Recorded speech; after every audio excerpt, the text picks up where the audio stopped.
David Mead studied astronomy, among other subjects, at the University of Louisville. After graduation, he worked in forensic investigations for a number of years. The last 10 years he has spent with Fortune 1000 companies writing special reports for management. He is a specialist in research and investigations. He has 10 books to his credit. He enjoys relating science and the Bible. He believes Planet X is a perfect marriage for the two. And his website's linked up on our homepage at latenightinthemidlands.com. And so you could go ahead and click on it right in the picture slider. If you go to our homepage, you'll see it. Also on our schedule page, you'll notice there's a tab on our website. And if you drop that tab down, there's the schedule for the network, and then there's the special schedule for Late Night in the Midlands. And so that's the one you'd want. And his link is right in there. All right, that being said, let's go ahead and bring my guest aboard tonight, and let's learn a little bit more about this big, big, giant thing that they call Planet X. Should be good. Hello, good evening. Good evening. Is this David? Sure is. Hi, David. This is Michael Vera with Late Night in the Midlands, and I want to welcome you to the show and thank you for taking time out to be with us tonight. Sure, Michael. Good to hear from you. Oh, absolutely. An interesting topic, and I'm looking forward to getting into it. So I guess a place to start tonight would be your background and maybe a little bit into your journey leading up into Planet X. How does somebody get so interested in this that they kind of make it their life's work? Is that right? I mean, has it become something like that? Well, I'm semi-retired, and I've been involved in a service both to the federal government and to some multinational corporations, and I do some forensic consulting. But, I have a pension. I, do forensic consulting. I have a practice with a variety of large law firms. And then I also devote about 25% of my time or attention to this book, to media interviews, I have an audio book, a printed book, an e-book, and I'm constantly updating articles to Planet X News. Of course, as you know, my book is the Planet X, the 2017 Arrival by David Mead, and it's in about 10 countries. It's in every edition possible, and so I do devote a good percentage of my time to research. I write a couple of articles a week for Planet X News, and to get to my personal interest in it, it was sparked by my interest in astronomy. I wasn't a major at college, but I did study it, got an A in it, in fact. And I have a first-hand knowledge of the New World Order structure, and I'll get into that in a little bit. Okay. And I think it's very important for anyone who is studying this topic to first understand legends, covers, psyops, how the government intelligence agencies work, think, and operate, and how the geopolitical system is actually structured. And that way they're not going to have a lot of psychological blocks, and they'll have a lot of, I would say, greater understanding of how this entire scenario works. Going back, I received a photo, privy only to a few, from an astronomer friend in France. This had been taken from a multinational telescope on a remote mountain platform. And my interest was picked from that point, and it led me to astounding conclusions. So I guess the best thing to say is it led me, number one, to a review of the deep underground military base construction that has drastically increased since the 1980s. And, of course, as you know, and I know you've had these interviews with John Moore and others before, yes, the government is seeking protection for its own against coronal mass ejections from the sun, asteroid impacts, catastrophic flooding. And that's the prime reason that the CIA has relocated their domestic division to Colorado, and the NSA has relocated a 1 million square foot database operation to Utah. Now, if I went through all these on a bullet point, talking point basis, and if this were a court case, I would say the circumstantial evidence alone would lead to a finding beyond a reasonable doubt that the Planet X system exists and is inbound. Hundreds of billions of dollars, in fact, trillions of dollars have been invested to protect the elite. I remember back in 2001, Donald Rumsfeld, the day before 9/11, said 2.2 or 3 trillion is missing from the Pentagon budget. Yeah. That's trillion.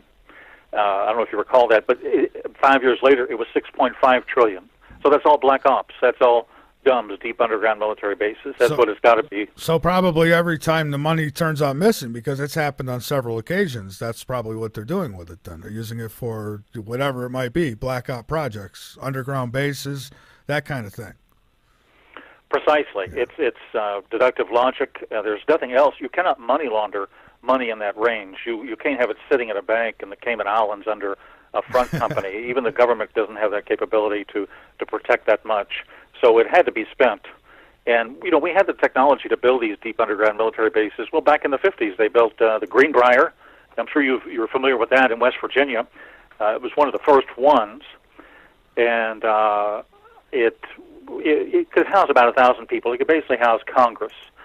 So since then, though, just to give your readers or listeners a little background on Greenbrier, I think construction began in 1958. It was 113,000 square feet, and it was built 720 feet into the hillside under the West Virginia wing of the Greenbrier. And once completed in 61, it was maintained in readiness by a small group of government employees that worked undercover as Forsyth Associates. And this was a company supposedly hired by the resort for audiovisual support services. So they've got a 25-ton blast door. They've got decontamination chambers. They've got 18 dormitories, 1,100 people they can accommodate. They've got 14,000-gallon diesel fuel storage tanks. They've got a clinic with 12 hospital beds, a lab, pharmacy, ICU, cafeteria, and meeting rooms for the House and Senate and the Governor's Hall and what's called the Mountaineer Room. So this was one of the very first deep underground military bases that was built, and it remained classified until the 1990s when a journalist found out about it. They declassified it. For a while, they even allowed tours. But ever since then, they've proceeded with the same type of construction on a much higher level. You may well know and may have had as a guest Bob Evans. He has a lot of expertise in this area. And starting in the 1980s, they had the technology to, I believe, it was laser technology, a laser machine was patented. They had the ability to drill 7 miles per day, to tunnel 7 miles per day underground. So they were able to build these in 4 or 6 months, build 2 or 3 a year. Ooh, that's a lot of that's a lot of road. 7 miles. Oh, absolutely. A lot of them are built a mile or two underground. They're usually at least 4 cubic, miles in dimension, and they're mostly built out west under plateaus. They're scattered, and they're not generally, of course, built on coast. They're built in mountainous areas and under plateaus in the Midwest and so forth. I'd say Colorado probably has a larger number of these than any other state. And Colorado, that's where the New World Order headquarters basically is going to originate from. Colorado has, the most vast array outside the NSA probably of Cray computers underground of any alphabet agency. And so these are throughout the country. That's what John Moore was telling me last time I spoke with him, that there's been government facilities that have been being moved to Colorado. And I had at the time seen articles, but you had to look for them. They weren't out there in the mainstream. But there were articles, legitimate articles of certain branches that were getting moved there. Now, I would imagine the last time I spoke with John Moore, it's been a while, quite a while. So I'd have to imagine there'd be much more that has been done since then. So then the deal is that they're anticipating Colorado being the new Washington, then? Something like that? I would imagine, because Washington will probably be underwater if enough of these asteroids hit in the Atlantic Ocean, which is the debris field of Planet X, later in 2017, and we can get into that in a little bit, but it's got a 250,000-mile debris field on it, and it's mostly asteroids, meteorites, and the asteroids are all sizes, so it's going to be a random occurrence, but you're going to have at least several hits at an absolute minimum, probably in the oceans. And these will create tsunamis. They could create global tsunamis. Depends on the size of the asteroids. And, in fact, I can give you a quick rundown on impact effects by size of near-Earth objects. Okay, and let me add to that really quick. I had a woman on last night who worked in the space programs with NASA. And, of course, for her, she didn't get really out there about too much. She probably can't. But she did say that we could get hit with things that would cause an entire Earth tsunami, like a global flood. So it's possible. Oh, sure. They have a detection program called the Catalina Sky Survey in place, but that's all it is monitoring. All they would do at that point is notify FEMA. In other words, there's no time to take any action. In fact, there's no current technology to deflect a large asteroid on short notice heading towards the Earth. It just simply doesn't exist. Despite Hollywood movies, it does not exist. Well, Obama just put out an executive order not too long ago for space weather. I don't know if you've seen that. I've heard of that. Indeed, I've heard of that. I believe he's probably considered the probability of an EMP explosion. Yeah. He's probably considered solar flares, and solar flares will be one of the calling cards of Planet X. So he's probably considered all these factors in doing that particular executive order. I mean, these people are not stupid, but they're very covert. They're very deceptive. And that's why you have to read through what they've done. And you have to ask yourself, like you just did, why? Why did he issue that executive order? Why? Well, let's take a look. Why was a planetary protection exercise to prepare for a potential asteroid strike? Why did it just take place October 25th in El Segundo, California, according to the New York Times? It was a joint simulation by NASA's Jet Propulsion Lab and the Department of Energy National Lab. And they basically said it was to prepare for a potential asteroid strike. But again, in the same article in the New York Times, the scientists flatly admit they have no way of preventing such a disaster. There's 1 million asteroids that have the potential of hitting the Earth, and only 1% have been discovered. Now, one of my contacts in Jerusalem, Rabbi Matyahu Glazerson, who's a world-renowned expert in the Torah codes, recently found evidence of a cataclysmic strike by Nibiru, or Planet X system, in the Jewish year 5777. Now, that's the Gregorian calendar equivalent of October to 2016 to October of 2017. And he also found evidence in a Bible matrix that the end of days may begin as soon as Hanukkah of 2016, which is the final week of this month. So you've got both Bible scholars and you've got scientists that are extremely concerned. Now, the average American, I think, not your listener, but the average American is under such mind control by 50 hours of television every week that you know what I'm saying? I do. But, I absolutely. Go ahead. Anyway, that's just a joke, but it's the truth. Here are the impact effects by size of near-Earth objects. Let me give you a quick rundown of bullet points, talking points.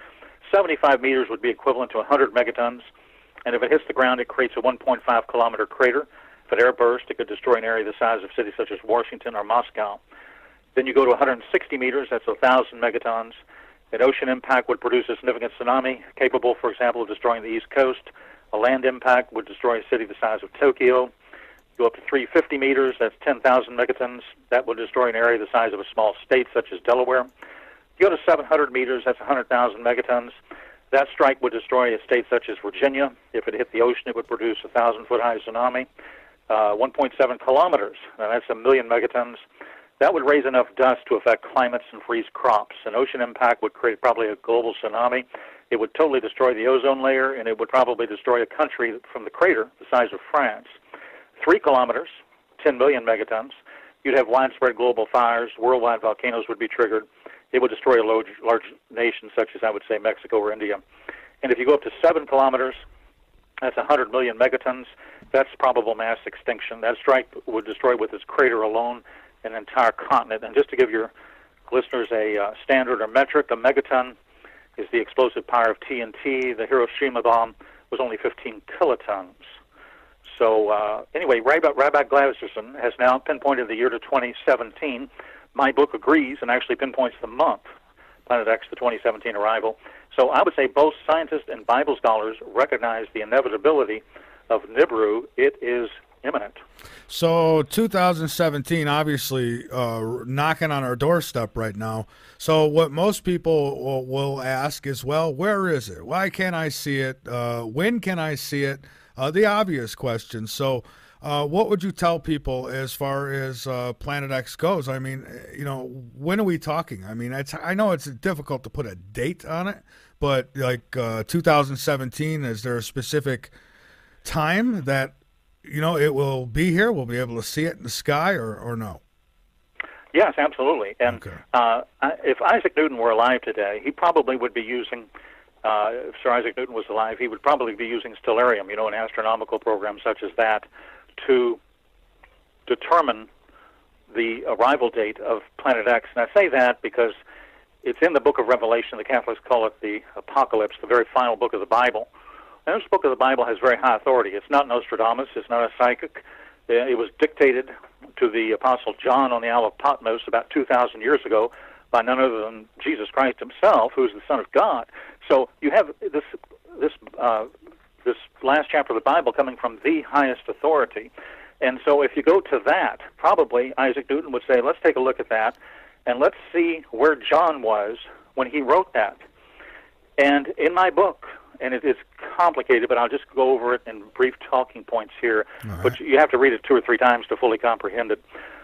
But when John wrote that, he was on the earth between December of 2016 and October of 2017. He was on the earth viewing these events from our perspective at this exact time. Let me tell you this. According to an astronomy computer program, stellarium.org, on September 23rd, 2017, the moon will be in a position under the feet of Virgo, the Virgo constellation. The sun will be over the constellation, overlaying it in sunlight, clothed with the sun. That's Revelation 12, 1-3. Jupiter will be between Virgo's legs with child, and Mercury, Mars, and Venus will be in alignment next to her head. That adds 3 stars to the constellation Leo, forms a crown of 12 above Virgo's head. So all 4 of these events and celestial bodies will be in place on that date. And that's very close to the date. It's not the exact date of the arrival of the Planet X Nibiru system, but it gives us a time marker to start from. So I'm talking Revelation chapter 12, verses 1-3. And most people are familiar with that. I mean, I can read it very quickly. And there appeared a great wonder in heaven, a woman clothed with the sun and the moon under her feet, and on her head a crown of 12 stars. She, being with child, cried, travailing in birth, pain to be delivered. And there appeared another wonder in heaven, and behold, a great red dragon, and that's Planet X, having 7 heads, 7 crowns upon his heads. You know, I listen to Alex Jones and Steve Quayle occasionally, and I heard them talking the other day. It wasn't about Planet X, but it was, I think, about Trump or politics. But, you know, Steve Quayle said, if you ignore the spiritual dimension of a major situation, whether it's politics, economics, the universe, whatever, if you ignore the spiritual dimension of it, you will miss it all. So you have to consider, you have to have a marker, you have to have a moral compass. Now, let's go back to this. In Revelation chapter 12, the dragon is interesting because it has several details. It is described as red. That's not mentioned anywhere in Scripture. And the head of Draco actually does have 7 stars or 7 heads, even though it's most commonly displayed as only 4 stars on most charts. These initial 3 verses are a literal sight. It is the incredible celestial lineup event that matches the description happening within and towards the end of the generation timetable. Twice in Revelation 12:1 and 3, it uses the word wonder to describe what John saw. This word in the Greek has an idea of an indication. So while there's great symbolic significance in this chapter, it appears they are based on literal, visual events that the prophet, John, the author of the Apocalypse, saw in the heavens, the stars, as indications of what was going to happen in the larger scheme of things. Now, my book reaches the conclusion, starting with this, but going through, many, many pages of analysis, that the red dragon, Planet X, will collide with the Earth's orbital path on a very specific date, and that is Thursday, October 5th, 2017. Now, the red dragon, let's go over that again, is a planet-sized celestial body with a mass 4 to 6 times that of the Earth, and probably therefore has a diameter of 4 to 5 times that of the Earth. If you look at Revelation 8, it names it Wormwood. Now, Dr. Robert Harrington, who was supervisory astronomer for the U.S. Naval Observatory, in 1992 announced that Pluto was much too small to explain the variances in the orbits of Uranus and Neptune, and he first postulated the existence of Planet X, which, again, I refer to as the red dragon from its biblical reference in Revelation 12, verse 3.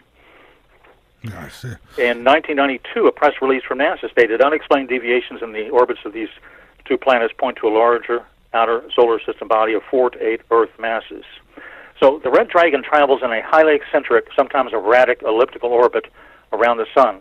It travels a roughly cigar-shaped path from the inner solar system to outside the orbit of the outermost planet of this solar system.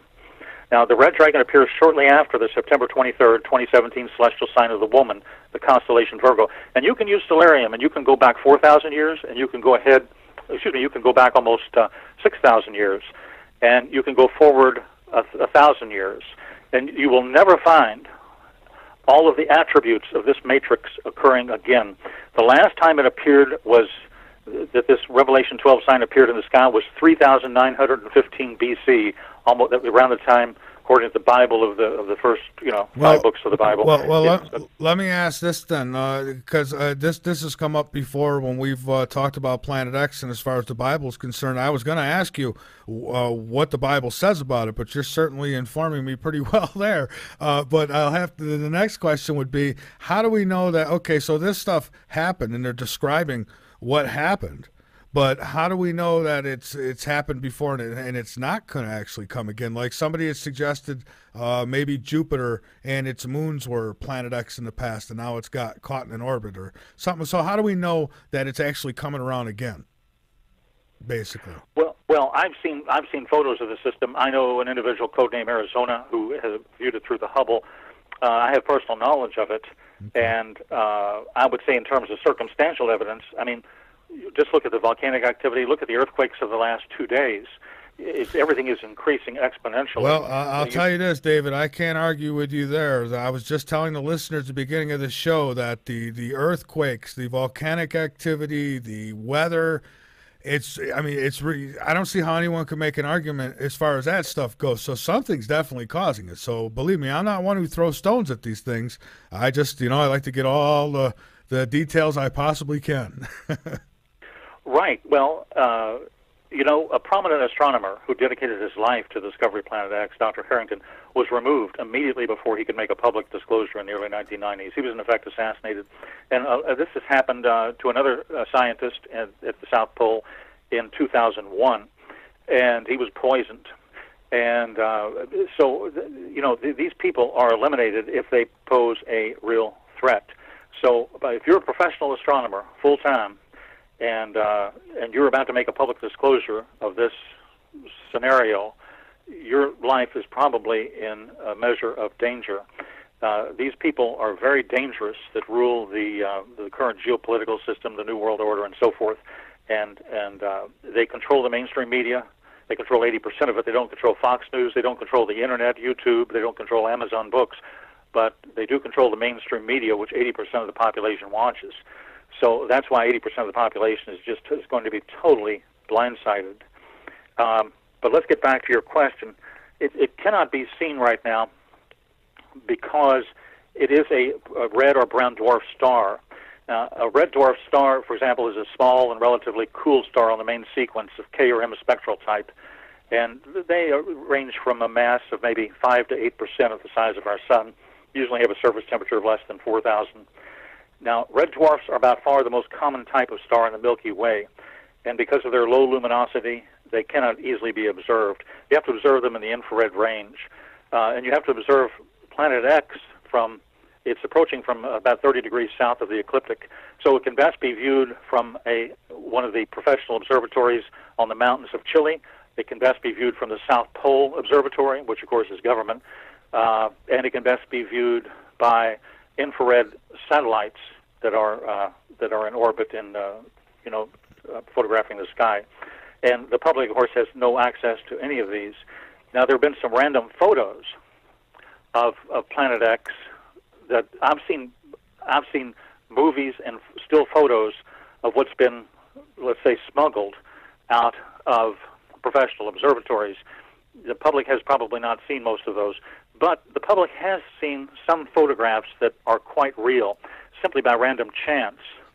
And if you want me to, I'll discuss one or two of these. Yeah. And they're also on YouTube. Absolutely. And somebody had says, someone in one of our chat rooms here says, so why should I believe in this? Well, you guys haven't told me why I should believe in this, and here's my answer to you for that. There is no reason why you should believe in it. You either do or you don't. It's that simple. And if you think there's a possibility, prepare. If you don't, then don't. You'll be one of the casualties if it does happen. I mean, it's that simple. I mean, right? I mean, nobody's twisting no arms here to believe in this stuff. You're doing what? Giving a message to the people, and if they want to believe it, fine. If not, I mean, they could do their own research on this as well, right? But in defense, a little bit it is hard for the average person to research this kind of thing because there's so much disinformation out there. But bottom line is, you could believe it if you want. Nobody's telling you have to, right? Right. Yeah, when I worked at the Pentagon, there was an office just down the hall from me that was 30 times as big as my office. and the particular office in which I worked, and their only purpose was disinformation and deception. And they're experts in it. Army intelligence are experts, and so is the CIA, and so is the National Reconnaissance Organization. So, you have to, I would tell a reader, or a listener rather, to you buy a good book on intelligence gathering and how to sift human and signal and image intelligence, the real from the false, and then you have to learn how to think. Study the JFK assassination if you want to learn how to think. Watch Oliver Stone's movie on it, which was very accurate.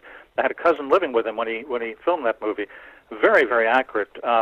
Colonel X was Colonel Fletcher Prouty of the Pentagon, and I would say, with one exception, that movie is probably 100% truth.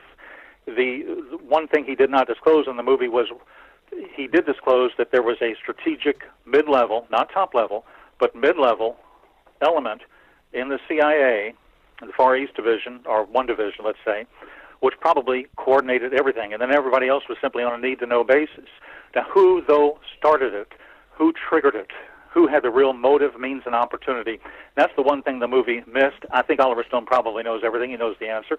But Hollywood being Hollywood, and that's all I can say about it right now in public, but Hollywood being Hollywood, if you want to just think about that for 5 or 10 minutes, he probably could not disclose the actual originator or who triggered the conversation with the chief of counterintelligence at the CIA, who was basically the point man. Again, you have to think like this. It's Alice in Wonderland, you know? It is. And folks, I'll take your questions in the chat room shortly. I'll take calls shortly. Give me at least another 15, 20 minutes here, and maybe we'll take some calls. But right now, I want to get, the guest has information to share, and I want to hear it. So, and we don't want to get pushed ahead. So, but yeah, go ahead, David.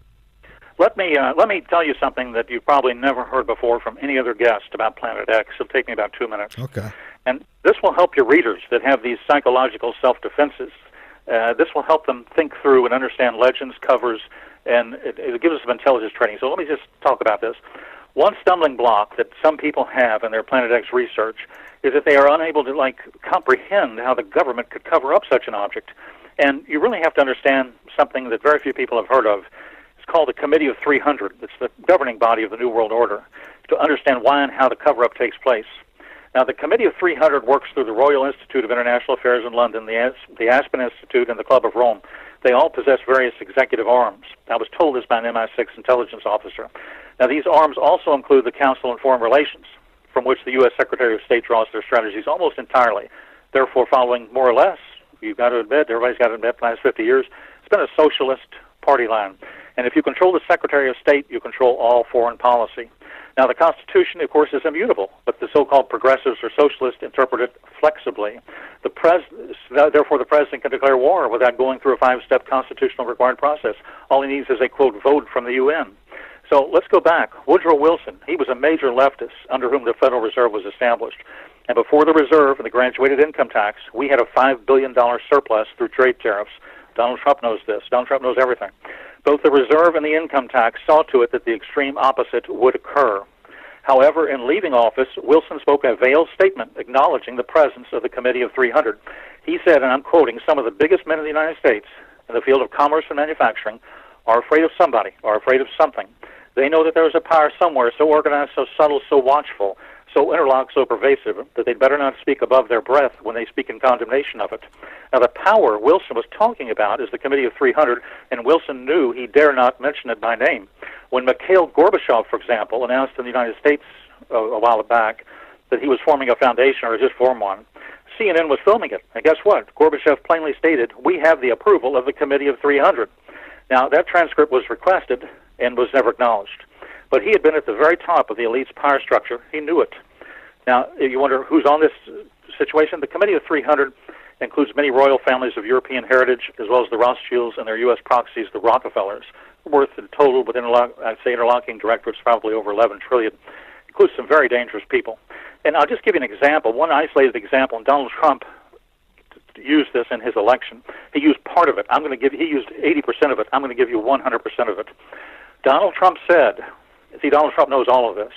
He doesn't name names like I'm about to, but here's how it works, because he's very smart. You can't. You're dealing with mostly a blue collar, you're not dealing with, anyway. So what happened, in one specific example of how subtle this is, but how insidious it is David Rockefeller of the Trilateral Commission, and of one of the founders of the Council on Foreign Relations, and one of the main American participants and members of the steering committee of the Bilderbergers. And these are all arms of the executive arms of the Council of 300. He invited Bill Clinton in 1991 to a Bilderberg meeting. And 1 year later, Bill Clinton was president. David Rockefeller told him at the Bilderberg meeting, we need the North American Free Trade Agreement. 1 year later, he was president, and 2 years after that, in 1994, he was signing NAFTA, which caused the loss of tens of millions of manufacturing and other jobs in the United States. And you say, why are they doing this? Well, they have two objectives. One is they want to destroy the Constitution, to destroy the United States, bring it in the New World Order fold. You have to destroy the Constitution. That takes a while. Number two, you have to destroy the middle class. So these people are highly dangerous. They're sociopaths. Now, the Committee of 300 is interested in a New World Order. It's interested in accomplishing this objective. They have a new spirituality. They call it New Age. They desire a single ruler of the world, global currency. I believe their thinking is quite flawed here because they're also going to have to be subject to this man if he becomes all-powerful. Now, the only major country to actively resist the New World Order concept is Russia, which the group is actively and strategically plotting against. However, Russia is a world superpower, and Vladimir Putin is a very smart man. The Committee of 300 is quite aware that their coalition will not include the USSR. The Committee of 300 is well aware of the existence of the Planet X system. It throws a wrench in their plan. It's not under their control. When it strikes, a global economic reset will occur. Therefore, their representatives have placed an umbrella of secrecy on it. They have disinformation specialists, some of them at the alphabet agencies. They're very cunning, as I mentioned, but they're not smart. They're just deceptive. One of the few presidents who actively went against their agenda was John F. Kennedy. I think he was a great man. My stepfather was a critical player in this drama. He was part of the autopsy team at Bethesda Naval Hospital. He told me within 48 hours of the autopsy, the entire medical team had been threatened and muzzled. He never spoke of it again. He was paid off with a pension, so were others. One man took an 8mm color of the autopsy, and he was going to release it and use it to get media exposure, and he was found dead of a suicide right before he retired.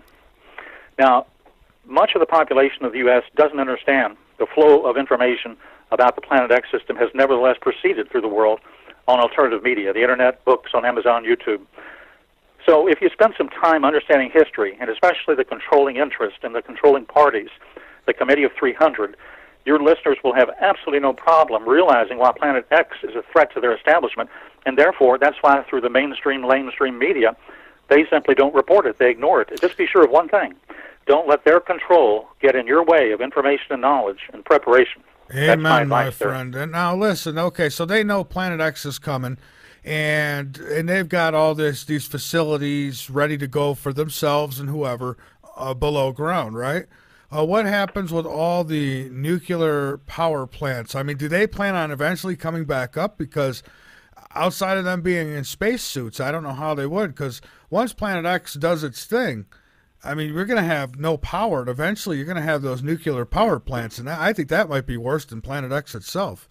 Great point. Let me give you a briefing on that real quick. Okay, what if an X-60 solar flare leaps from the sun when Planet X approaches? The coronal mass ejection heads straight towards the Earth. What will happen? How much warning? Well, this type of event may be our first overt sign of the nearness of the approach of X. The CME is a slow-moving cloud of charged particles. It's accompanied, though, by an X-ray burst. Now, both will have devastating effects. The X-ray burst travels at the speed of light, and it would reach our surface in 8 minutes. You'd have disruption of satellites, probably cell phone reception. That would be, most people are going to be blindsided, but you'd have about a 3 to 4 day heads up there when that happens. Now, the X-rays would affect all Earth-orbiting satellites in line of sight, that hemisphere. GPS communications would go down, so would communication satellites. That would be your first warning, obvious signal. So it would be a 1-2 punch. The second would be the CME arriving 3 to 4 days later that would cause transformers, which of course operate with copper wiring, to heat up, overload, and as design capacity is overloaded, of course they burn up. So your question is, what happens to the 440 nuclear power reactors? Well, that's the $64,000 question. Most reactors, require electricity to operate the cooling system, so they have huge levels of radioactive fuel on site. Cooling on a continuous basis is the only way to prevent a meltdown. So here's an apocalyptic scenario right there. If the reactor cores are not continuously cooled, A catastrophic reactor core meltdown and fires in storage ponds for spent fuel rods is the imminent result. So, with a widespread grid collapse, in just hours after the backup generators fail or run short of fuel, the reactor cores melt down. With a couple days without electricity, the water bath over the spent fuel rods boils away. The stored fuel rods simply melt down and burn. Now, transformers are made to order and custom designed for each installation. They weigh up to 300 tons, cost more than $1 million. And there's currently a 3-year waiting list for a single transformer due to recent demand from China and India. Lead times have actually been larger. So you can grasp the implications of widespread transformer losses right there. All right. Yeah, well, and people keep saying prepare, get ready, food, water. And I kind of rain on their parade a little bit. And I always say, okay, and what are you doing to prepare for the radiation? Because there's going to be a lot of it if something's not done about these. And I've had some tell me they're going to shut them down before it reaches that point. But at that point, that would be my red flag. I'd say, okay, they're shutting those suckers down. There's a reason for that.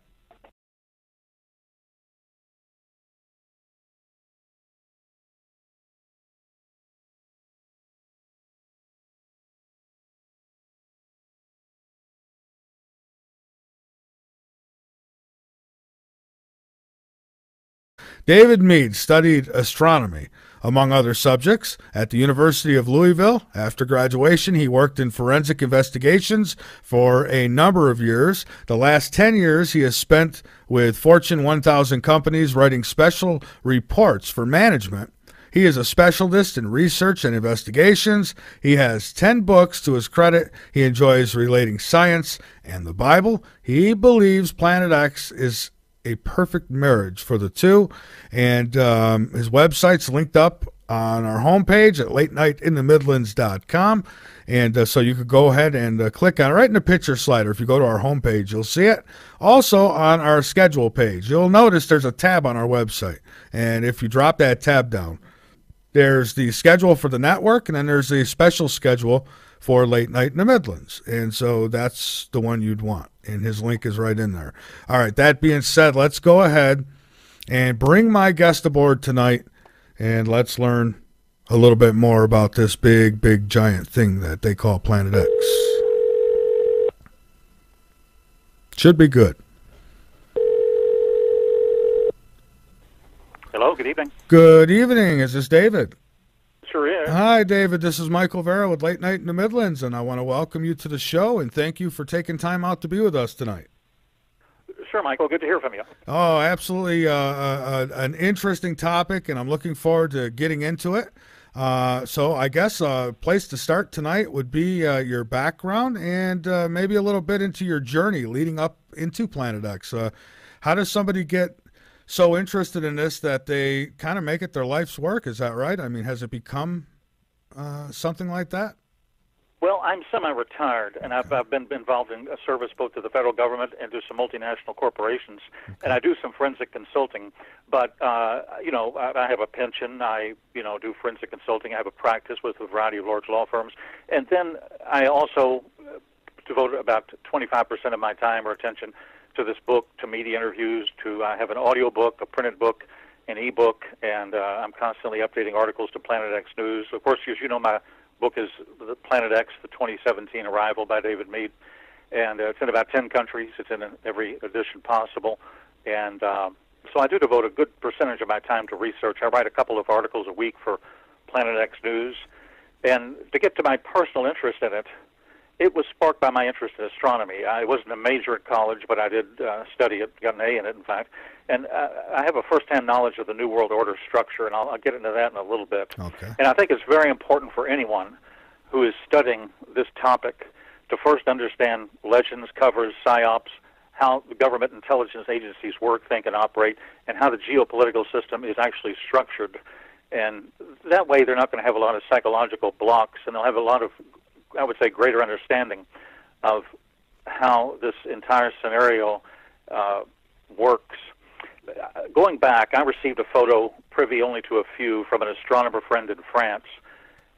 This has been taken from a multinational telescope on a remote mountain platform.